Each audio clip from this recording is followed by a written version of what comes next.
नवल काव्य धारा चैनल में रउरा सबके स्वागत बा। हार्दिक अभिनंदन बा, वंदन बा। सुनी सभे एगो गीत सुनाओ तनी।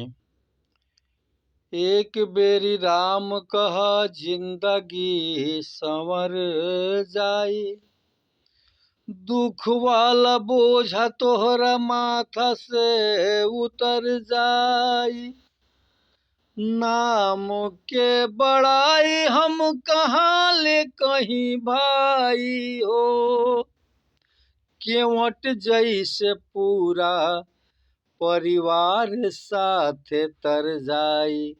ऐसे तो कहतनी भाई, चला ए भैया अवध नगरिया, प्रभु के महिमा बोला रहल बा। चला ए भैया अवध नगरिया, प्रभु के महिमा बोला रहल बा। नर नाग बानर जामवंत जटायु, नर नाग हनुमान जामवंत जटायु, सभे ये उत्सव में आ रहल बा। चला ए भैया अवध नगरिया, प्रभु के महिमा बोला रहल बा। चला ए भैया अवध नगरिया, प्रभु के महिमा बोला रहल बा। बरस हजारन पर फूल खिलल, प्रभु के आपन घर बाट मिलल।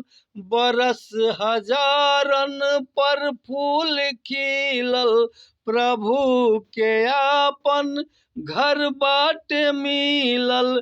धन धन बाड़न वो नर नारी, धन धन बाड़न वो नर नारी, जे जाके जियरा जुड़ा रहल बा।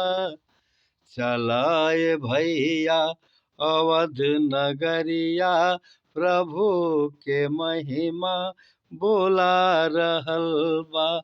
चला ए भैया अवध नगरिया, प्रभु के महिमा बोला रहल बा। स्वर्ग अयोध्या बनल सुनाता, राम भगत लोग देखे ला जाता।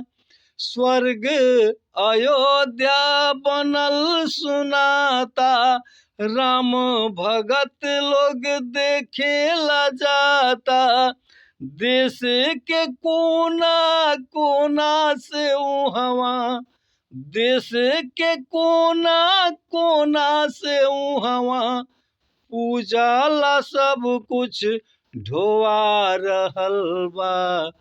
चला ए भैया अवध नगरिया, प्रभु के महिमा बोला रहल बा।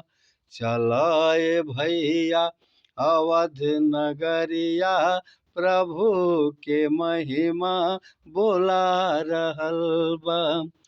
गजब सजल बाटे अवध नगरी, नवल मंदिर बनल बसगरी।